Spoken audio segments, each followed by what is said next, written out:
Wow, what a crowd. Welcome to this afternoon's commencement of the College of Fine Arts and Communication at Lamar University. My name is Darina Holzhausen, and I am the Dean of the college. Earning a university degree is one of the highest. I think you need to be seated, don't you, at this time? All right. Sorry, guys. Otherwise, I don't want you to fall over.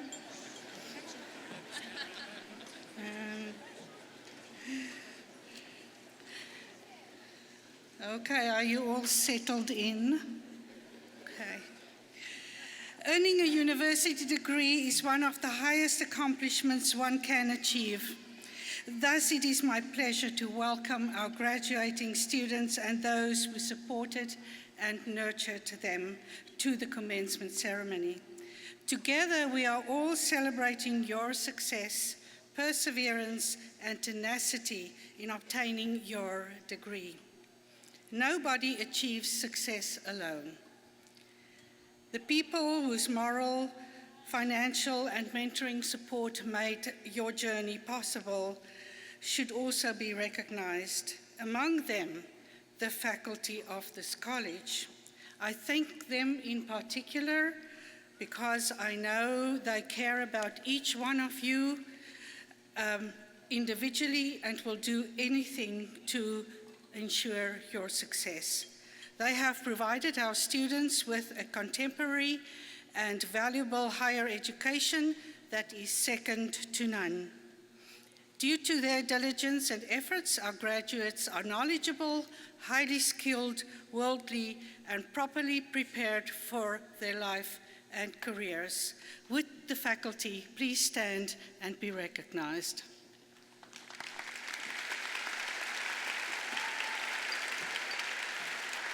Forgot the national anthem. Excuse me? The national anthem. Oh,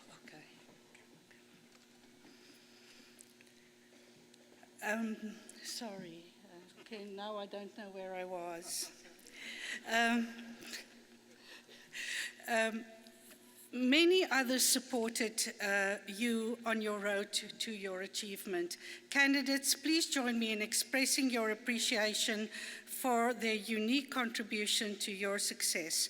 Would the parents of our candidates please stand up and receive your recognition?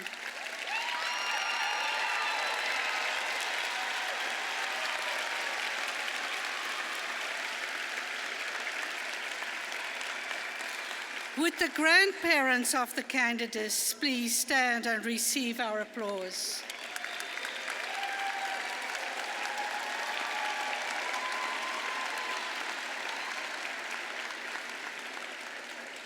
Would the spouses, children, and grandchildren of our candidates please stand and be recognized?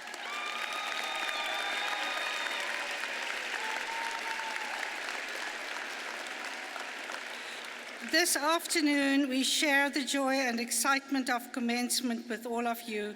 Thank you for joining us. Please be seated, everybody. I do hope that this is not the last we will see of you and that you will return as alumni or graduate students. You will soon realize that lifelong learning will be an essential part of your future. Remember, Lamar is always here to offer an opportunity. We will also welcome you back in your role as mentors and role models for our students. We hope this will always be your academic home. Enjoy your newfound and hard-earned success. We all wish you a long and successful career in the field you chose. Our graduates today will receive 124 degrees in 11 fields of study, and students come from 3 states other than Texas and from 49 cities and towns in Texas. Before I introduce the platform party, will you all please stand for the national anthem?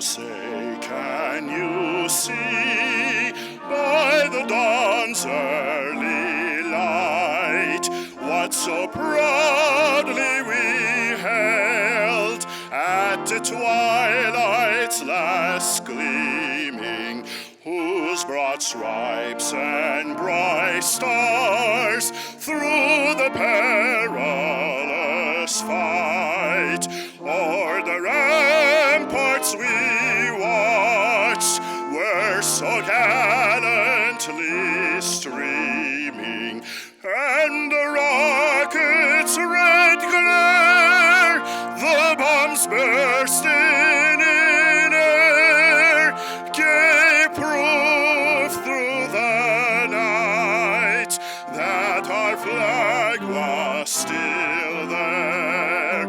Oh, say does that star-spangled banner yet wave o'er the land of the free and the home of the brave.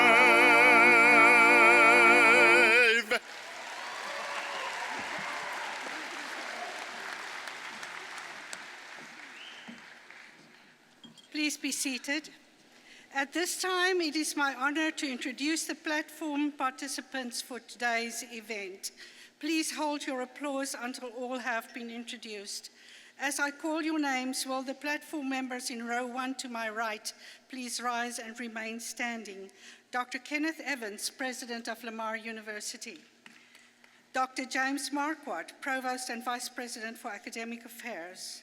Dr. Brenda Nichols, Associate Provost. Mr. Joel Grothy, Assistant Professor in the Department of Theatre and Dance and Faculty Senate Representative. Row 1 may be seated. As I call your names, will the platform members in row 2 to my right please rise and remain standing. Dr. Kevin Dodson, Dean of the Rio Honors College. Dr. William Hahn, Dean of the Graduate College. And Dr. Serdar Ilban, Associate Professor from the Department of Music.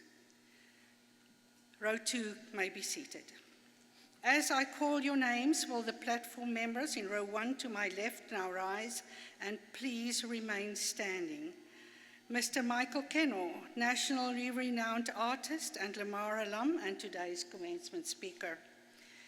Kara Timberlake, who carried the college gonfalon and is today's student speaker. Dr. Paul Hemingway from the Department of Communication, and Mr. David Short, the University Registrar. Row 1 may be seated. As I call your names, will the platform members in row 2 to my left now rise and please remain standing. Ms. Donna Meeks, Chair of the Department of Art. Mr. O'Brien Stanley, Chair, Department of Communication. Dr. Diane Clark, Chair, Department of Deaf Studies and Deaf Education. Dr. Kurt Gilman, Chair, Mary Morgan Moore, Department of Music. Dr. Monica Hahn, Chair, Department of Speech and Hearing Sciences. And Mr. Golden Wright, Chair, Department of Theatre and Dance. Row 2 may be seated.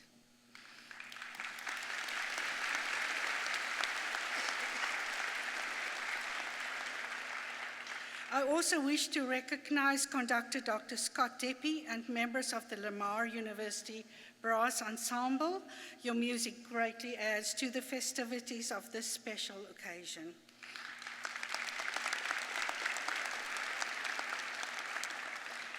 Also from the Department of Music, thank you, Dr. Serdar Ilban, for your rendition of the national anthem, although it was a bit misplaced. And in advance, Dr. Paul Hemingway from the Department of Communication for your tireless reading of the graduates' names. And then finally, please allow me to recognize two special people in the audience, Mrs. Cecilia Marquardt and Heather Brand.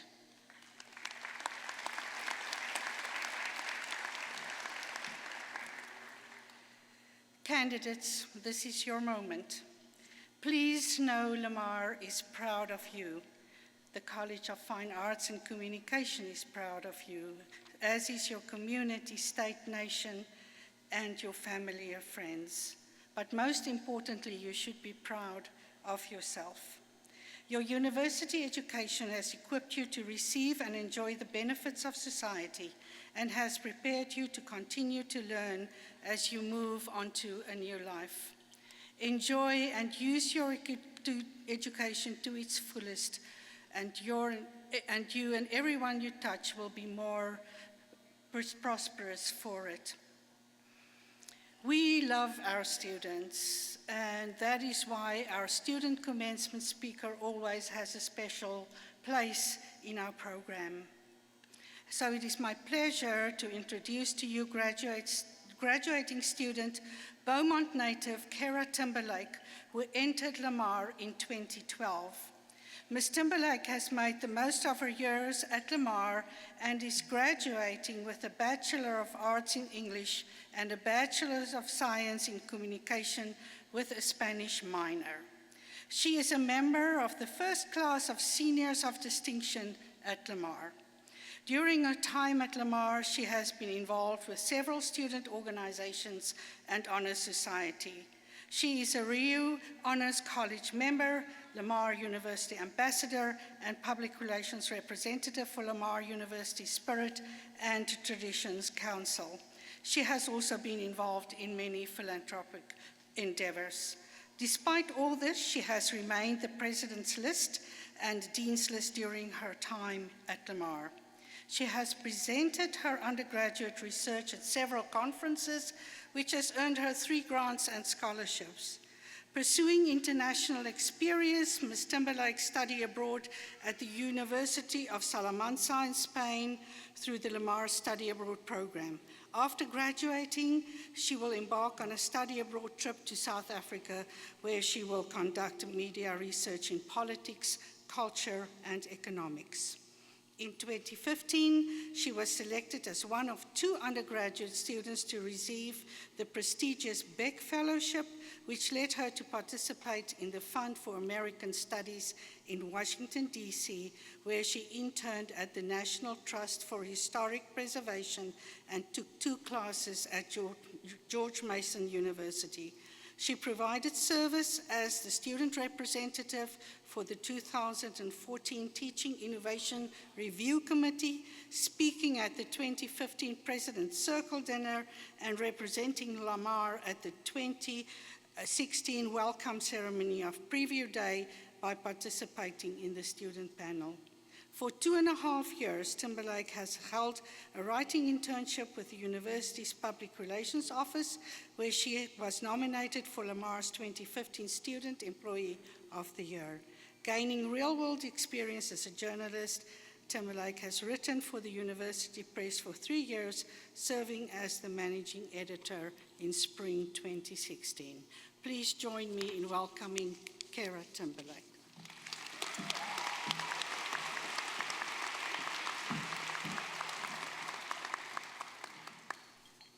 How to get it out of the magic drawer. Okay, hello everyone.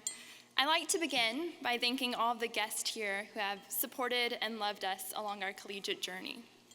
For me, the encouragement and love of my mom, dad, siblings, nephew and nieces, hey Ellie and Micah, and friends mean more to me than words can ever express. The best part of my Lamar journey has been found in the relationships I have made. To the countless mentors, employers, faculty, and donors who believed in me and saw the potential that I didn't yet see in myself, thank you. So I wrote today's speech like I wrote everything in college, the day before, which I'm sure is comforting to the people sitting behind me. Originally, when I was asked to give the student commencement address, I wondered how I was to concisely convey all that I've discovered while at Lamar. I knew that by the time I reached the podium, we would all be ready for the reason we are all gathered here, to receive our diplomas. So to keep it brief, in a style reminiscent of David Letterman's top 10 list, I have compiled my own list, top 10 lessons learned in college. Number 10, perfection is impossible. I myself am a recovering perfectionist. Throughout high school and college, I've strived for all A's while belonging to half the extracurricular organizations offered. In doing this, I nearly drove myself mad. I became fixated on the grade, on achieving the highest, most perfect mark possible. With this obsession, I forgot the most essential reason why I was in class in the first place, to learn. By making perfection the prize, the thought of not reaching my goal paralyzed and kept me from starting in the first place. Luckily, I learned that lack of perfection is not equivalent to failure. My time in college has taught me to view my mistakes as opportunities for further growth. Number 9, leaving home broadens your perspective. 2 summers ago, I packed my bags and boarded a flight to Spain with a small number of Lamar students, most of whom I had not met before. Within 4 weeks, these strangers became my home away from home. Together, we grappled with speaking another language, assimilating into a differing culture, and adjusting to new living arrangements with host families. At the end of the trip, we came away more cultured, confident, and enlightened, as well as hopelessly in love with our host country. I'll be headed off to South Africa in June to study media relations in my last undergraduate study abroad adventure. I view this trip much differently than previous journeys. I now have the experience to know that my life will never be the same, and I have Lamar to thank for that. Number 8, staying home can be a bigger journey than going afar. I think Marcel Proust said it best. The real voyage of discovery consists not in seeking new landscapes, but in having new eyes. We don't have to cross an ocean to have an adventure. Opportunity happens wherever we choose to receive it. 4 years ago, I was looking forward to walking across a similar stage, grabbing my high school diploma and then leaving my sleepy town to go to college somewhere far, far away. Although I cherished my rural upbringing, I yearned for something more than a view of cows and horses and fields outside my window. Spoiler alert, life had other plans. While attending college a mere 15 miles from home, I fulfilled dreams and expanded my life experiences. I would not be where I am today without the opportunities Lamar made possible. Number 7, no is not a bad word. For me, it's easy to fall into the trap of saying yes to everything and everyone. However, I've learned that finding balance is necessary to avoid burnout. Ultimately, we are the agents of our own limits. I could have saved myself many an all-nighter if I had learned this truth early on. Now, I've learned that overcommitting yourself is not fun, nor is it truly helpful for anyone in the end. Instead, I now prioritize and find things I'm passionate about to pursue instead of spreading myself too thin. Number 6, learning happens in the struggle. My 8th grade teacher once made this statement to me. She wanted me to reach much deeper, to give more than I knew I could give. I didn't fully understand what this meant at the time. Many struggles later, I've grown fond of this insight. Trouble and conflict can be the catalysts for growth, for it is during the trials that we see our hidden potential and learn more about ourselves. You must dig deep for what will sustain you during the tough times. Whether it's faith or family, you find what truly anchors you. Number 5, have an attitude of gratitude. After a few challenging semesters at Lamar, I found myself feeling negative and rather dismal. Around this time, my 2 best friends and I started a thankful game, where we each thought of 3 things we were thankful for. Sometimes they were funny ones, like, I'm thankful that Benedict Cumberbatch exists, and other times they were heartfelt expressions. In doing this exercise, my mindset completely transformed. I learned to be thankful in all circumstances, the good, the bad, and the ugly. It created a positive lens through which I viewed life and framed my possibilities. I intentionally celebrated the beauty of life and found contentment in doing so. Number 4, you know nothing. This doesn't just apply to Jon Snow and Game of Thrones. If I've learned anything during college, it's the more you know, the more you realize you don't know. There is always something else to learn. As cheesy as it sounds, learning is not a destination, but a lifelong journey. The places we go, the people we meet, the experiences we undergo, they all contribute and build into our knowledge. What we've learned here is really the kickoff of something greater. Number 3, you can't do it alone. We're all here today because someone helped us and supported us along the way. These are the people who make us feel less alone and less scared as we navigate through life. Family and friends bring meaning and enlightenment to our lives. I know that mine have. My favorite memories involve people, from late night at Sortino's, dancing with my niece, or drinking coffee with my parents. Likewise, I found people at Lamar who challenged and inspired me. I've learned from my peers and from my professors. These relationships have been the greatest reward of my college life. They have changed me for the better and will no doubt keep changing me for the better. Number 2, you're important. I think one of the most significant yet hardest lessons I learned in college was to make time for myself. I budgeted time for classes, work, activities, and social gatherings, but I forgot about myself in the process. I quickly found myself exhausted, and not just physically. Mentally and emotionally, I was drained. I forgot about chasing my own passions and about the necessity of rest. When I finally gave myself permission to take a break, I looked at life and myself with a fresh appreciation. Number 1, failure is inevitable and invaluable. When I was awarded the 2015 Beck Fellowship, I found myself fixed in a reverie of shock and excitement. Hours of preparing my application and stressing over interview preparations had paid off. I was headed to London, where I would be an editorial intern at a book publishing company for the summer. My dreams were coming true. I thought I was on my way to success. However, I was really on my way to disappointment. No email replies came. My phone never rang. The book publishing company was silent. Therefore, the summer I pictured would be a lot less British. I felt like a complete failure. I channeled my panic and frenzy into my backup plan. Soon, I was headed to DC, a place quite different from London. Disappointed, but still excited, I made myself promise that I wouldn't be ungrateful for whatever would come from that summer. I'd make it the best summer yet, and it was.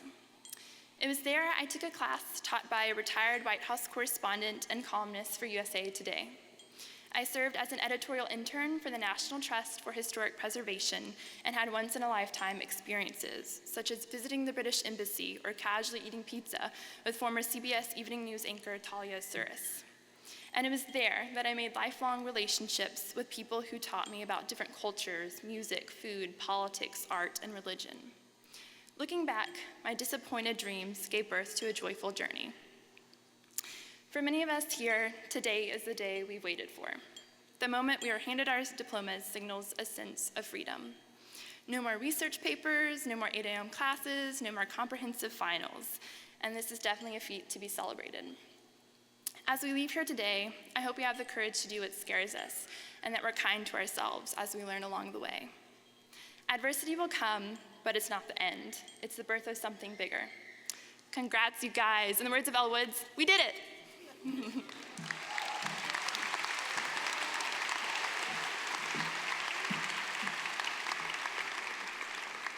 Thank you, Kara.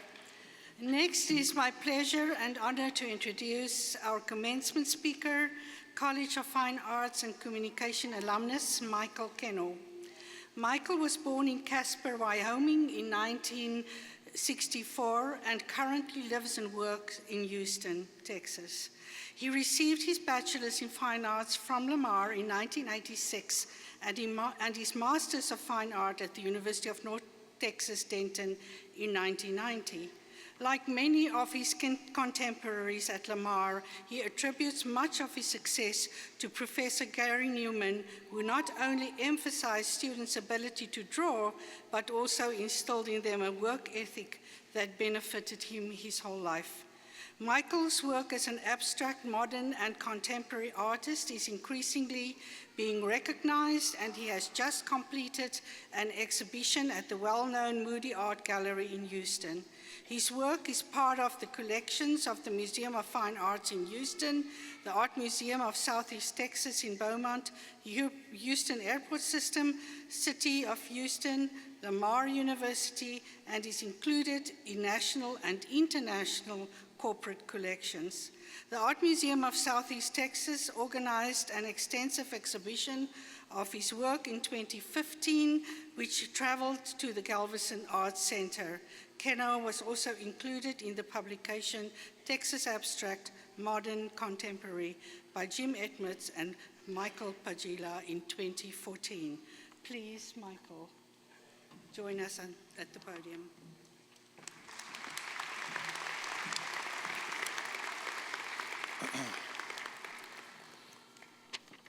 I used not to have to wear these. Before I start, give you all self a big round of applause. Congratulations, really fantastic.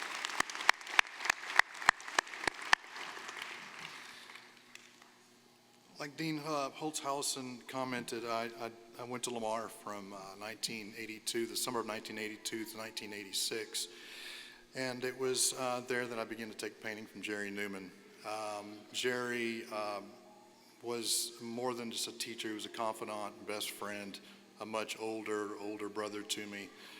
And we saw eye to eye right away. Jerry told me many things in life. There's actually two individuals here at Lamar that basically my whole life changed because of their presence. Jerry, basically, first thing, he practiced what he preached. I noticed that in North Texas that there were some instructors that no longer painted. Oh, I don't work anymore. That was 20, 30 years ago, but they're still teaching, you know. Jerry practiced what he preached. He was a rabid painter, a great communicator, and he told me one bit of advice: take care of the work and everything else will take care of itself. It seems kind of like a blind faith notion that, but you know, I got to market myself. I have to go out and introduce myself to people. And he's like, don't worry about that. Just make the work. What you've learned at this university, keep to it, right? Keep the goal in mind. Don't be distracted. One of the big things that Jerry instilled upon me is life drawing. He said, if you can draw the figure, you can do anything in this world. You can choreograph, you can write plays, because it's all about parts to the whole. It's about relationships, and the figure basically encompasses a certain universe. Very complicated issues come up when you're drawing the figure. He told me by being steady and working hard, working consistently, you'll be ready for any last-minute projects that may crop up. I know that when I graduated from graduate school, many artists just kind of stopped painting. Their lives got mired down in financial debt. They began to make a life for themselves that was counterproductive to continuing their practice. And I think this goes for any kind of occupation you want to proceed. The second person that kind of came into my life was, while I was at Lamar, Jerry was really doing some very large commissions, large canvases, some 8 to 9 feet square. And Jerry needed a studio assistant. So he hired me, and so I spent the weekends and after school going to his place, stretching and building large canvases for him. He taught me how to frame, taught me how to mat, things that a young artist, being a poor artist, I must say, if you know how to do these things, you can take care of yourself. You don't have to rely on other people. This went on for a couple of years, and I was just get out of being a freshman, so I was about 21. He gets a call from Paul Manus. Paul Manus is another Lamar alum who started painting at the age of 31, 32. Paul said he received his degree in business, and 6 months later he was driving a truck. And he thought, well, I might as well just go back to school as to what I really want to do, and that's to be an artist. So when Paul came to Lamar, he was 31, and he had no time to waste.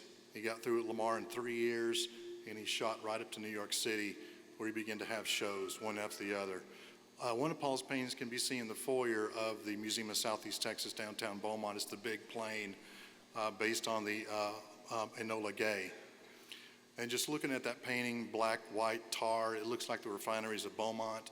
It looks like, the subject matter is pretty heavy.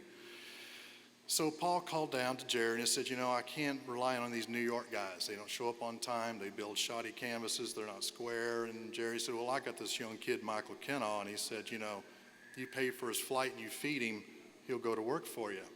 And I'd never been to New York City before. I was 21 years old, and I thought that was quite an adventure. So Paul flew me up there, and for about 2 months, I lived with him and built canvases. We went to museums.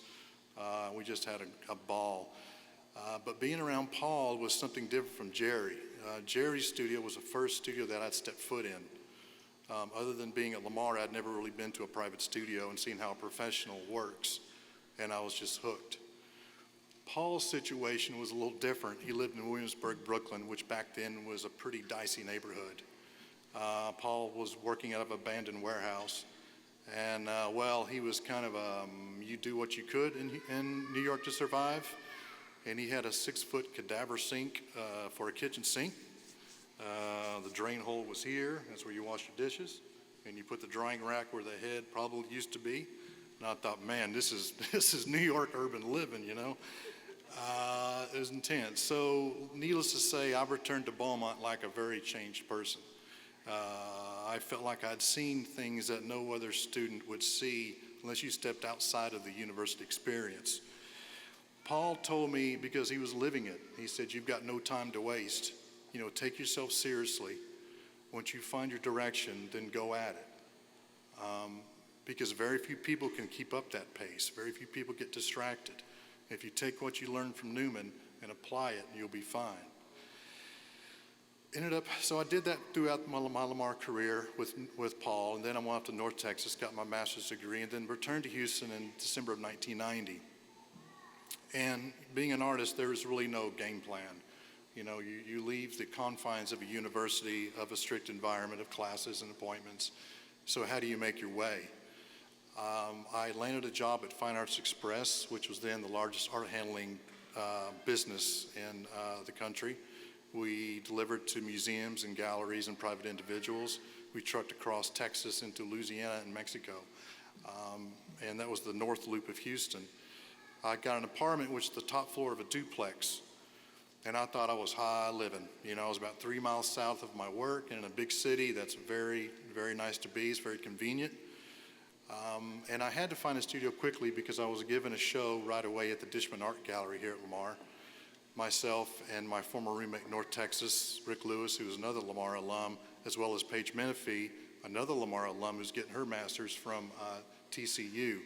So we were going to have this group show together in about a year. So I set to work right away, and at the end of that year, I'd filled the apartment. The hallway was filled, the bedroom was filled with paintings, and I figured I'm going to have to change my location here. Didn't really know anybody in Houston. I was a little intimidated.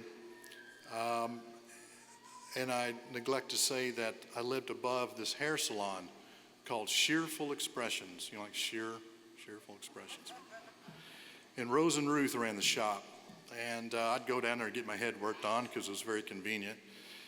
And they kept talking about this guy named Tom who came into the barbershop and, or beauty shop, I don't know what you ladies call that, but that he just moved into this big warehouse. And I thought, ooh, that sounds kind of nice. So after about a month, I got his number, went and talked to him, and this warehouse is located on Chenevert Street. And it was probably one of the worst neighborhoods in Houston. It was taxi cabs would drop you off, but they wouldn't pick you up. But I thought, you know, this is where I can make my work. This is where it's big enough. It was 12,200 square feet. So basically you could probably park 4 big airplanes inside this place. When I showed up, Tom said, well, what do you do? And I said, I'm an artist. And he said, are there many artists in Houston? I said, there's about a dozen, maybe 10 or 12 or so. And in the back of this warehouse was a screened-in room that was studded up, but it had chicken wire for walls, so it was kind of transparent. I'm not sure what they did there, but I said, well, that'd be a great studio. And so I moved in, left them at the safety of my apartment, and moved into this big, nasty warehouse that had apartments, that had offices on the front. We turned those into apartments. Then we came in 20 feet and built sheetrock walls and subdivided that. So we had about 13 to 15 artists living and working there in all sorts of combinations for 13 years. I was still working at Fine Arts Express and realized that the job left little time for painting. Because we drove so much, I'd get off, especially after July, June, August, peeling off sweaty clothes, taking a quick shower, making a quick dinner in the studio, painting till maybe 11:30 at night. I wasn't really included in any group shows until 1992. So in relatively short time, I started being in some group shows. Then Tom ran a small construction business, and that's how we were able to kind of build this warehouse up. He said, well, why don't you leave Fine Arts Express and work with me? You can be my painter. When you got a master's degree, right, you can be a painter. So on the job site, so I did. I left Fine Arts Express, which was a risk because I was making a lot of contacts with museums and galleries and private clients, collectors. But I thought, you know, at that time I was 27 and I was a long distance runner. So I thought, I'm in pretty good shape for now. But I could see that it was going to be a short-lived career trying to keep my paintings going. So I took the chance and I walked away from Fine Arts Express and started painting houses. And Tom would always joke with the guys on the job site, well, my painter's got a master's degree. What does your painter have? And that joke was lasts about that long with me. So because I worked for Fine Arts Express, I was putting my applications in the Menil Collection, the Museum of Fine Arts, because they knew me through Fine Arts Express. And I'd worked on call with them throughout maybe a year. And finally, I got the call that one of the art handlers had left. So I interviewed and got the job. We were still living at Chinevert. We've been there for 13 years. The roof leaked. And as they were building, you see, let me back up. Artists are the ones that beautify cities. I can tell you why. Because we're the first ones to go into depressed neighborhoods, abandoned warehouses, big parts of the city that is neglected. But artists see it as an opportunity for a big space, for a big place you can work. So we're the ones who normally go into it, and we call it frontiering. We're going to frontier this neighborhood. And as we build it up, we get a lot of people coming and going, and pretty soon here come the developers. Well, that's exactly what happened with Chinevert. I had been working at Museum of Fine Arts and been in several group shows. And in 1996, dealer Sally Sprout saw my work in a group show and wanted to represent me. So it was 6 years of time that I spent in Houston before I had my first one-man show. But the time, I kept remembering what Newman was saying is do the work, everything else take care of itself. I didn't really have to push myself as far as marketing. People kind of came to me and saw my work because it was available, because I'd been doing my homework to a degree. I had 2 shows with Sally Sprout. The first show, we almost sold out. The Museum of Fine Arts bought a 6-foot painting, and Edward Albee, 7-time Pulitzer Prize-winning playwright, bought a 4-foot square painting. I didn't even know who Edward Albee was, Who's Afraid of Virginia Woolf, that type of thing. So the first show was quite successful. The second show did great. And then Sally lost her gallery. The building was sold out from underneath her, and so she went into commercial placement. So I was right back where I started. But I kind of took it as, well, now I have time to experiment further. There's no carrot dangling in front of me. I can just go ahead and freely work and experiment and not have to work towards a deadline. Again, this paid off. A friend of mine was on the Lawndale Art and Performance Board, and they had someone back out of the schedule. So they needed to fill that space. There were about 5 artists that were vying for the show, so back then we had slide sheets. You guys ever prepared a slide sheet? Yeah, you label each little slide and put it in a packet, and yeah. So I applied for that, and a couple days later I got the show. So Rick Lewis, my former roommate in North Texas, was living in New York, and he flew down for the weekend. I said, look, Rick, it's Saturday. It's my last day of the show. I'm going to take you to the show, and then we'll go have some Mexican food and some margaritas. We walk into the Lawndale Art and Performance Center, and there's only one woman standing there, and she's looking around. And as she turned around, it was Lee Steffi, and she's the stepdaughter of Betty Moody, who I now show with. And Moody was one gallery I'd always wanted to be with, but the work just wasn't ready. Lee and I had a studio visit together, and then Betty came over the second time, and then they called a few days later and wanted to represent me. So it took 10 years to get with Moody.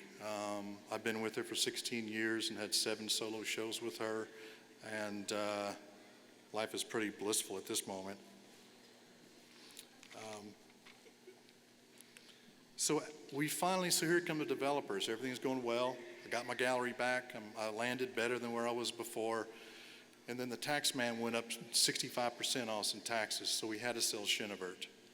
And I thought, oh my gosh, I don't want to have to go back to that hair salon and go back to a smaller place. And Tom said, well, you'll take your share and you've got to build your own place. And I thought, oh, that's a great idea. So I bought some property across town, again, kind of a depressed area, but it was all I could afford.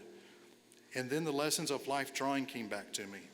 What Newman said about life drawing, that if you can do that, you can do anything. And I thought, well, a house is nothing more than a series of cubes. It's just square spaces. Form follows function. And so for 8 months, I went down to Office Depot and bought some graph paper, drew my plans out, and Chinevert sold.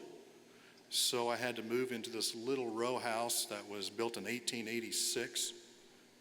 It looked like it was built in 1886. And myself and my dog, Stinky Jane, Lived in this 14 by 14 room with my boxes, and I would get up in the mornings, go meet Tom at the work site. It was Tom and myself and two day laborers. Tom thought it would take 4 months. It took 11 months and 3 weeks to build. So I'm still hurting from that one. And I moved in on Christmas Eve of 2005. All of this said and done is that the people in my life that made the difference, these two men that lived by their word, practiced what they preached, made a difference in my life. And it's a very simple thing to follow, trying at times, but you got to stick to the mission, right? Stick to why you're sitting here today and what you want to do in this world.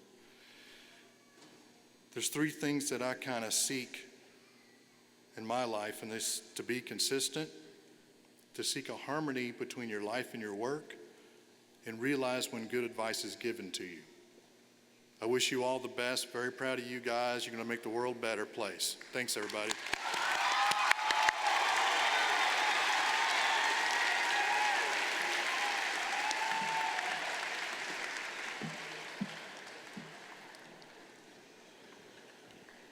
Thank you, Michael. We will now have the certification of graduates. President Evans, please join me. Will the candidates for the doctoral, master's, and baccalaureate degrees please stand and remain standing?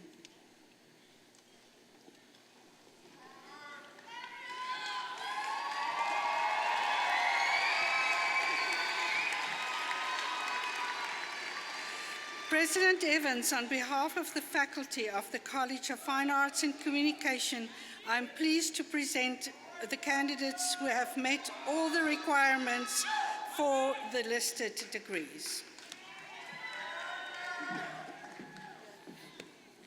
At this very moment, I have the best job on the planet. So, by the authority vested in me and Lamar University, by the Board of Regents of the Texas State University System, I confer upon you the degree for which you have been certified, admitting you to all the rights and privileges which throughout the world pertain to those degrees. Now, there is one last test before we confer your degree. It's not really that hard. In keeping with university traditions symbolizing change, I'm going to ask you to move the tassel from the front right to the left.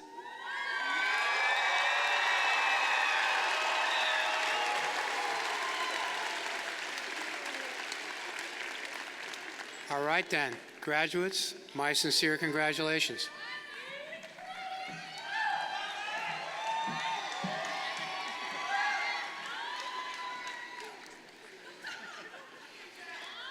President Evans and guests, we now have the presentation of the College of Fine Arts and Communication graduating class of May 2016, beginning with the doctoral candidates, the master's degree candidates, and followed by the baccalaureate candidates in the order published in the program.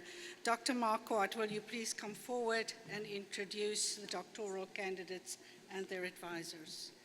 It seems to me there's six, so I don't know. What? It seems to me there are six. Okay. Thank you. I am pleased to present the name of Stephen James Hamlet. Doctoral advisor, Connie Howard. Dr. Connie Howard, are they here? Please come forward. Mr. Hamlet has been recommended by the Dean of Graduate Studies and by the graduate faculty for the Doctor of Audiology degree. Mr. Hamlet and Dr. Howard, please come forward. Congratulations, Dr. Hamlet.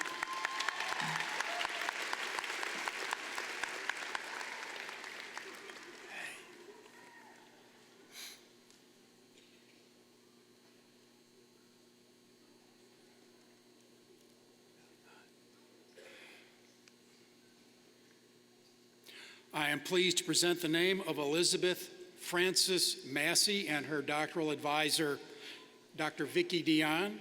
Ms. Massey has been recommended by the Dean of Graduate Studies and by the graduate faculty for the Doctor of Audiology degree. Ms. Massey and Dr. Dion, please come to the platform.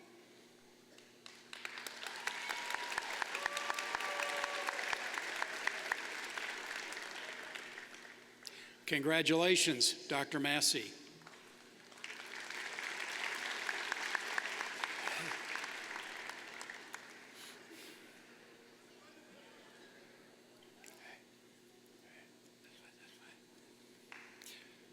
I am pleased to present the name of Dominique Lizette Olivares and her doctoral advisor, Dr. Heather Reading. Ms. Olivares has been recommended by the Dean of Graduate Studies and by the graduate faculty for the Doctor of Audiology degree. Ms. Olivares and Dr. Reading, please come to the platform.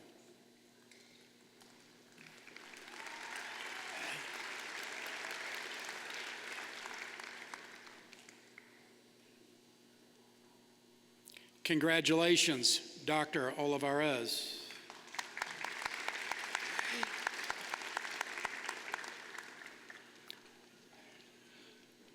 I'm pleased to present the name of Krista Elizabeth Reyes and her doctoral advisor, Dr. Connie Howard. Ms. Reyes has been recommended by the Dean of Graduate Studies and by the graduate faculty for the Doctor of Audiology degree. Ms. Reyes and Dr. Howard, please come to the platform. Congratulations, Dr. Reyes.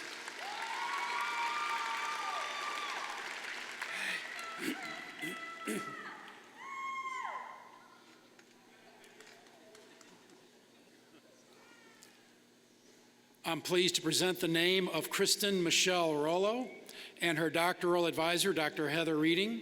Ms. Rollo has been recommended by the Dean of Graduate Studies and by the graduate faculty for the Doctor of Audiology degree. Ms. Rollo and Dr. Reading, please come to the platform. Congratulations, Dr. Rollo.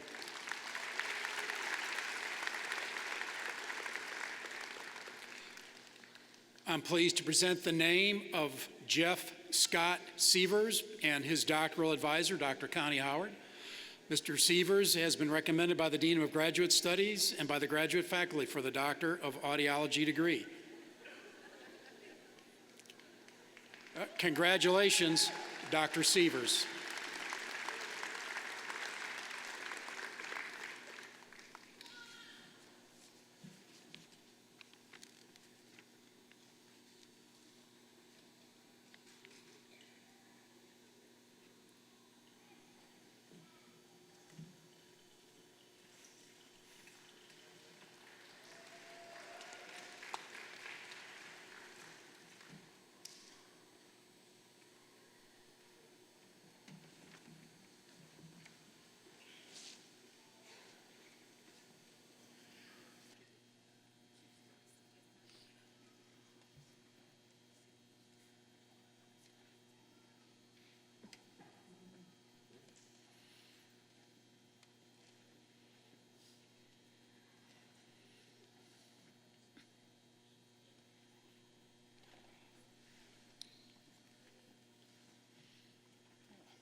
For the Master of Music, Taran Rashan War.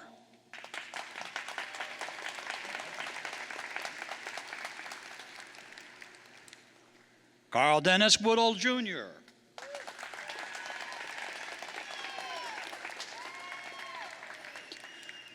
For the Master of Science in Deaf Studies and Deaf Education, Shauna Marie Avila.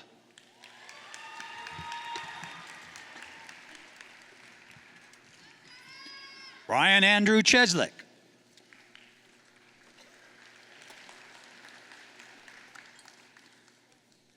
For the Master of Science in Speech Language Pathology, April N. Bonton.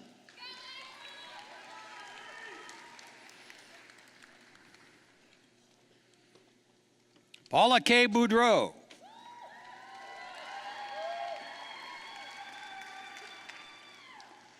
Rosanel Morales Brown.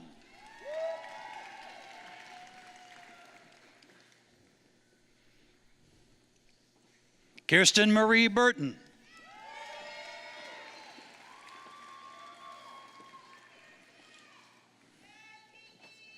Catherine Lindsay Call.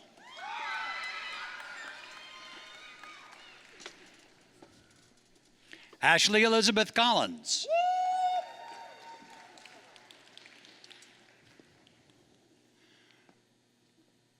Brooke Morgan Crowell.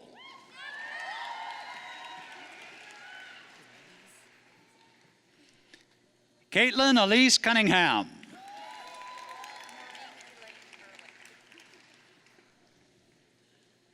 Maureen Elaine Ehrlich.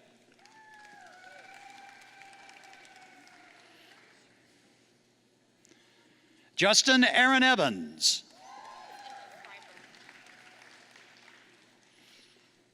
Emily Lynn Freiberg.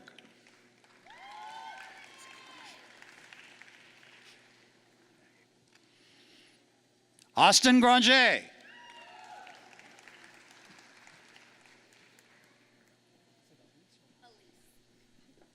Megan Elise Hartwick.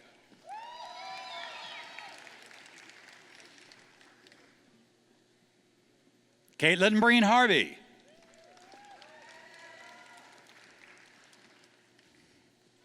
April Estelle Jackson.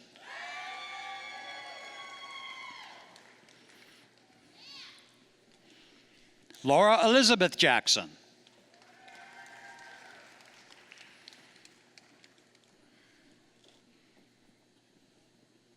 Molly Ann James.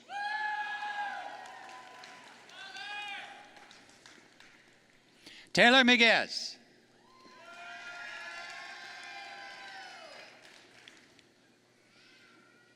Heidi Michelle Odom.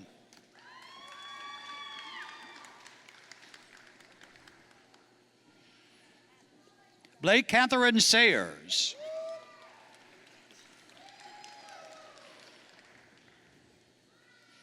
Vanessa Alexandra Smith.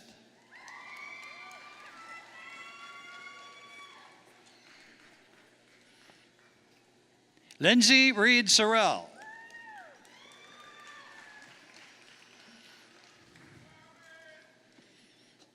Carmen Yvette Thompson.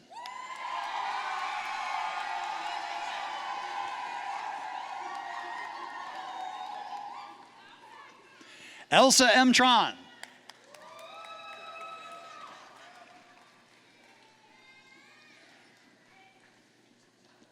Brittany Elise Vize.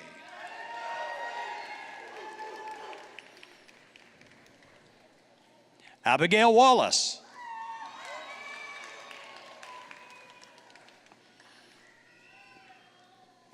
Sarah Lyons White.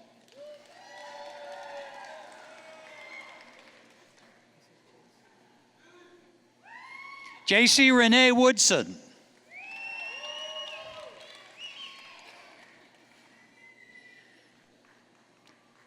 For the Bachelor of Fine Arts in Graphic Design, graduating summa cum laude, it's Jillian L. Barker.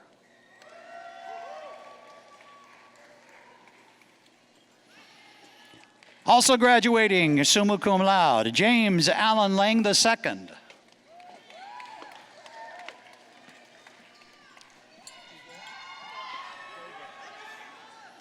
For the Bachelor of Fine Arts in Studio Art, graduating cum laude, it's Jeanette Ann Adoge. Graduating summa cum laude, Audra Lacour.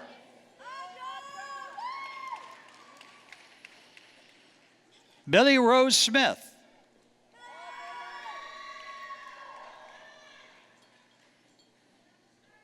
Maria Libertad Borges.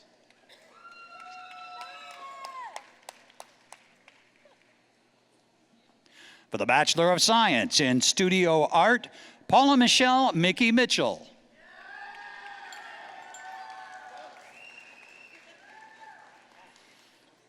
For the Bachelor of Science in Communication and English, a graduate of the Rio Honors College and a summa cum laude graduate, Carolyn Timberlake.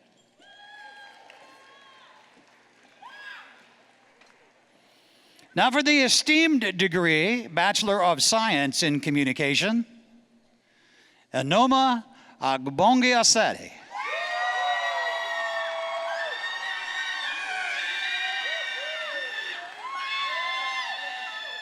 Mamie Elizabeth Allen.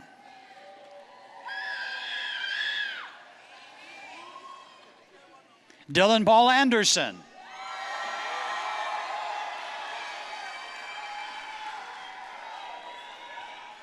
Josie Ann Benavides.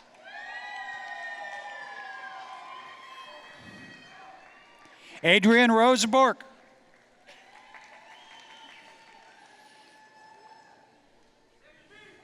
JC Lee Bozer.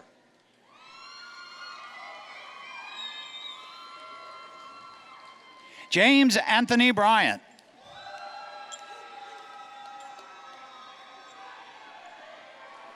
Rodney Irwin Butler II.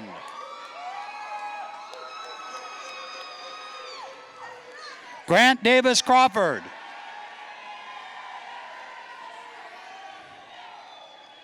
Cody Montel Davis.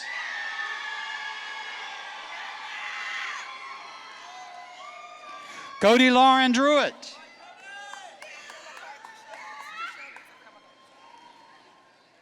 Treshelle Dukes.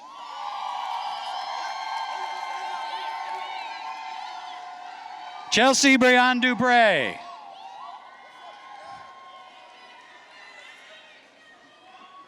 Kara Danielle Ellis. Graduating magna cum laude, Anthony Robert Fracastoro. G. Gladney. Elizabeth Ashley Grimm. Kevin Goodels.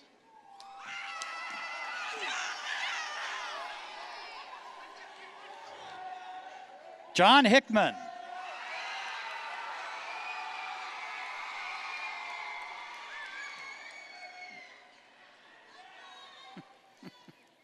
Brandy Ann Hinton.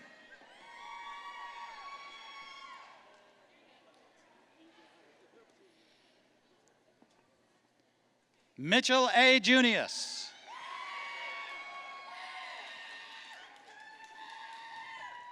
Jared Christian Lee. Stamati Amados.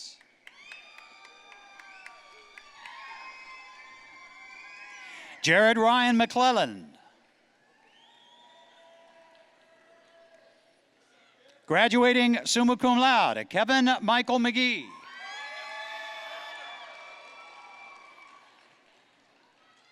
Haley Margaret Mitchell.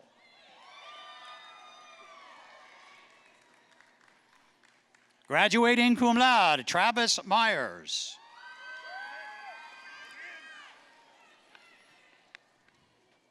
Olamide Kolawole Aladuni.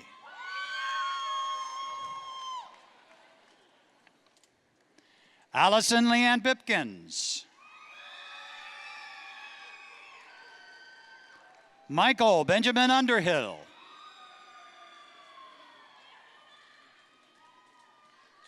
Jordan Andrew Washington.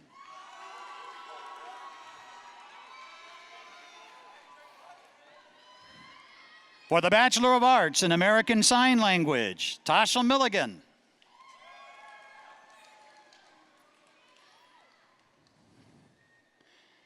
Graduating magna cum laude, Gregory Michael Potter.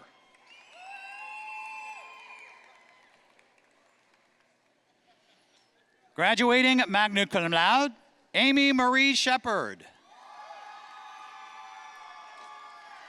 Graduating summa cum laude, Dorothy Patricia Wood.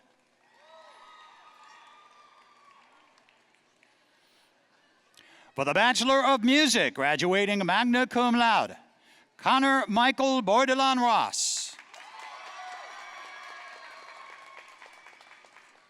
Graduating summa cum laude, Eric Leslie Gonzalez. Caleb Michael Green.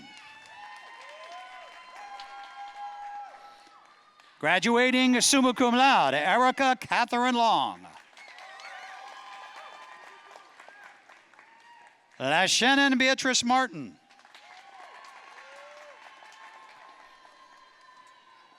Stephen Michael Sterling. Kristen Tuttle.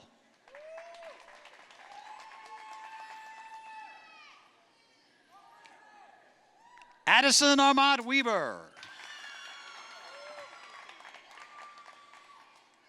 For the Bachelor of Science in Speech and Hearing Sciences, graduating summa cum laude, Christiana Elizabeth Beerbaum.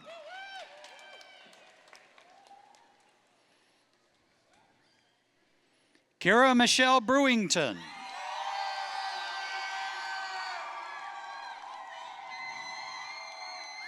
Graduating summa cum laude, Colin Henderson Bryce.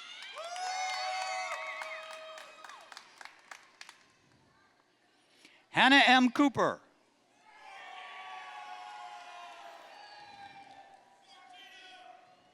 Taylor Shanice Edwards. Graduating summa cum laude, Joanna Kristen Figlia. Also graduating summa cum laude, Bailey Nicole Fleming. Graduating magna cum laude, Brooke Sherry Freeman.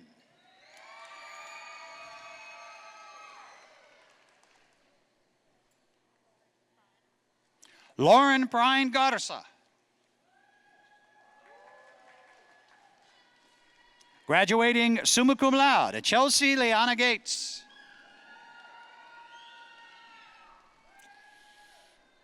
Graduating summa cum laude, Samantha Marie Hamilton.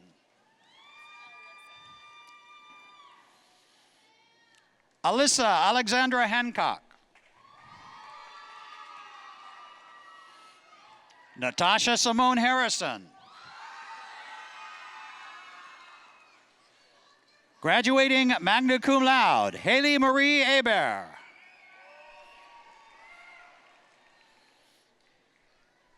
Caitlin Ann Kukana Holland. Sabrina Johnson.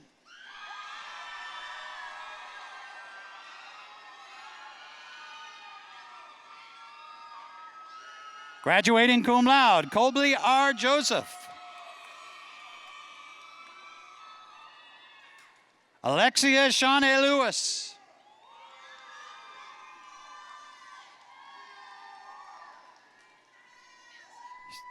Sarah Janine Massey.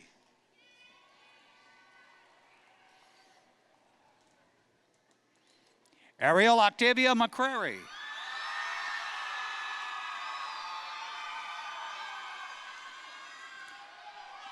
Markia Kayla Norwood. Rhea Lene Oliver. Jamie Lorraine Salinas.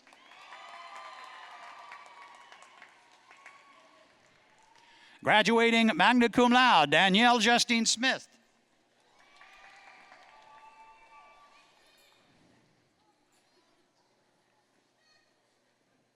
J.C. Lane Smith.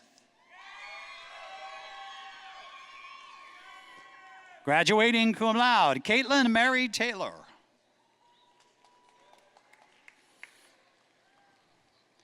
Graduating summa cum laude and from the Rio Honors College, Callie Jean Whitlow.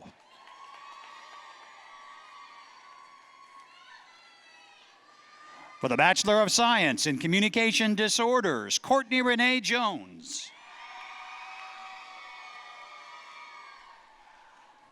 For the Bachelor of Science in Theater and Dance, graduating cum laude, Sydney Renee Rush. She has a second degree in general business and a third degree in entrepreneurship. Shanice Seals.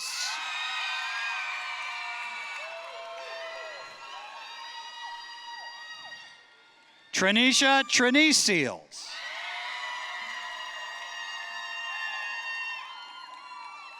Taja Janae Thomas.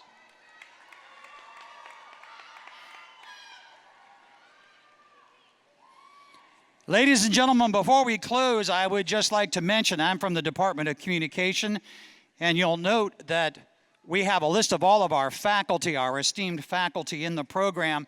We're missing Mary Evelyn Collins and Shanidbe Rue, both of whom are leaving us this semester. We wish them good in their lives that follow and thank them for their service.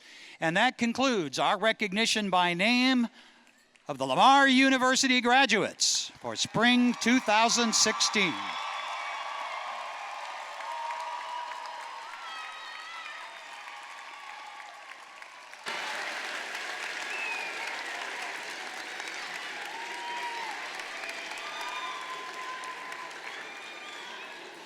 Thank you, Paul.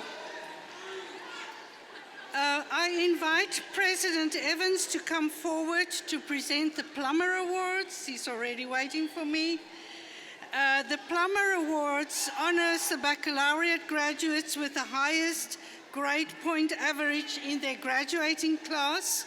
This semester, we have 4 Plummer Awards. Will the following graduates please come forward and receive their certificate and check from President Evans? Colin Henderson Bryce, BS in Speech and Hearing Sciences with a 4.0 GPA. Colin wishes to pursue the Masters in Speech Pathology. Excuse me, Colin. I would have loved to be the president, but I'm not, so there he is. Collins wishes to pursue the Masters in Speech Pathology at Lamar and wishes to become a speech-language pathologist for the military. Eric Leslie Gonzalez, Bachelor in Music with a 4.0 GPA. He will be attending the University of Houston Law Center in fall 2016.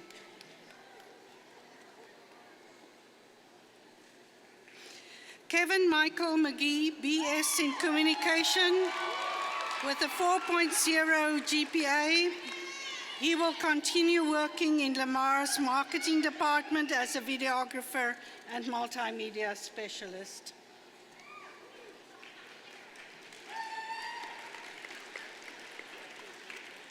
Dorothy Patricia Wood, BA in American Sign Language with a 4.0 GPA.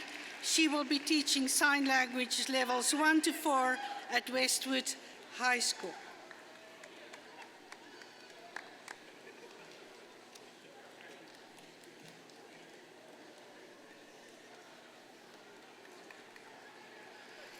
Graduates, today you join more than 80,000 others throughout the world who are Lamar alumni. I would like to take the opportunity to extend to each of you an invitation to join Lamar's Alumni Association. Alumni membership provides continued involvement with the university and college by providing networking and opportunities to help other students achieve what you have achieved.